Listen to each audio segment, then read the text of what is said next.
Yo les viewers, si vous suivez Dragon Ball Super, vous connaissez sûrement la transformation la plus puissante du moment qui permet aux Saiyans de rivaliser avec les dieux, le Super Saiyajin Blue.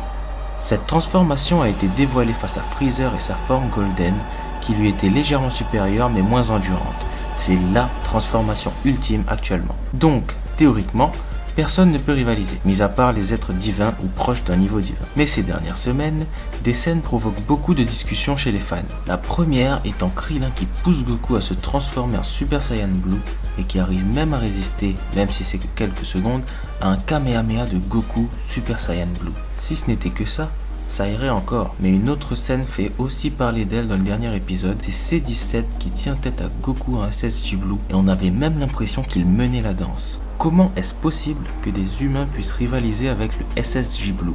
Les habitants de la Terre arriveraient-ils au niveau des dieux? Est-ce que cette transformation est obsolète? Eh bien, pas vraiment. En fait, ce qu'il faut comprendre, à mon avis, c'est que la clé de Dragon Ball Super se trouve dans le contrôle du ki. Et les nouvelles transformations ne fonctionnent plus comme avant. Je m'explique. Pour les Super Saiyans, il s'agissait de multiplicateurs de puissance fixe. Puissance de base multipliée par 50 pour le 1, par 100 pour le 2, par 400 pour le 3, etc. Vous voyez ça comme une voiture de sport. Pour le Super Saiyan 1, c'est le mode dynamique.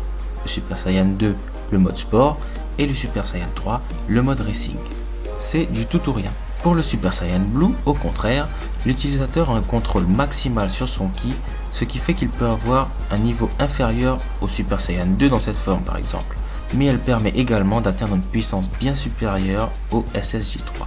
Ça en fait donc la transformation parfaite pour tester et recruter des coéquipiers et pour connaître exactement leur niveau de puissance. Le Super Saiyan Blue est donc une transformation bien plus efficace et qui permet un contrôle de ki maximal, permettant à l'utilisateur de le coupler au Kaioken.